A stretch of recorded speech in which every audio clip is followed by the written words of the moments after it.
Je suis Paolo Mojovic, chorégraphe qui est en train de travailler en ce moment.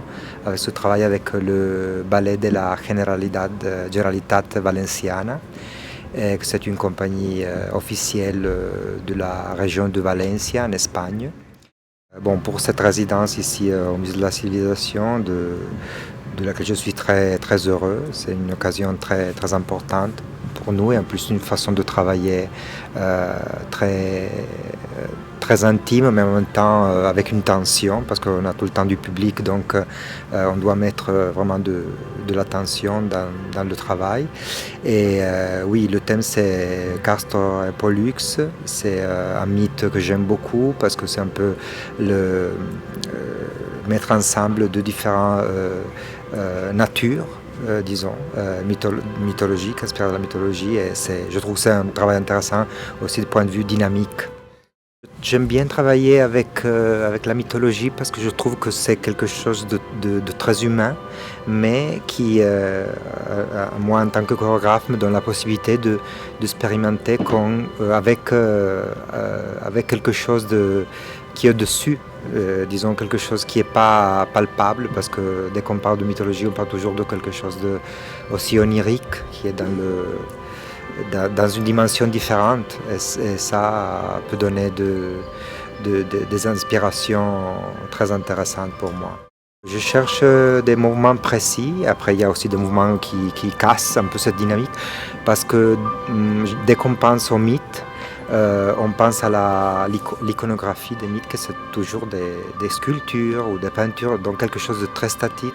Et c'est pour ça que le début, surtout ce début du pas de deux, c'est quelque chose qui doit de quelque façon attraper le public et lui donner l'image de quelque chose de sculpturel ou de la peinture. C'est pour ça que je cherche une façon euh, de quelque chose un peu statique qui devient après dynamique, qui s'anime. Disons que cette recherche de mouvements précis et très clairs vient de ce que je dis avant, mais surtout parce que ils doivent ils sont deux, ils doivent vraiment sentir de la même façon pour donner une image forte. Parce que si je laisse un peu de liberté dans ce type de mouvement, c'est normal que chacun va interpréter à sa façon et ça peut donner quelque chose de pas vraiment propre. C'est pour ça que j'essaie de lui donner des indications vraiment précises. Pour moi, normalement, la musique, c'est quelque chose qui m'inspire beaucoup. C'est-à-dire, normalement, c'est quelque chose que j'écoute avant de créer un travail. Mais par exemple, dans ce cas-là, je voulais que la musique soit comme un fond, musical, comme dans un film. Donc, c'est pas vraiment construit sur la musique, mais c'est la musique qui fait que les danseurs peuvent sentir quelque chose.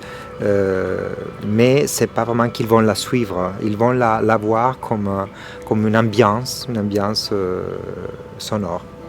Moi, je désire faire ça, utiliser un matériel qui peut... normalement, le but, c'est d'arriver vendredi prochain avec un petit spectacle, disons, donc quelque chose de très précis, de très construit.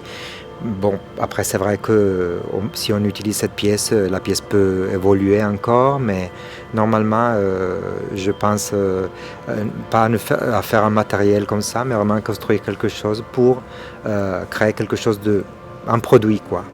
Bon, c'est des danseurs de formation classique parce que pour moi c'est très important d'avoir des danseurs qui soient très ouverts et qui aient la possibilité de tout danser. En plus, la compagnie d'où il vient a un répertoire très vaste et normalement j'aime bien travailler avec un type de danseur très complet. Donc j'aime beaucoup la danse contemporaine, les danseurs contemporains. En ce cas, tu peux être un danseur contemporain, mais ayant aussi une base solide qui te permet de faire peut-être des choses plus avancées dans la technique ou dans la ligne, par exemple.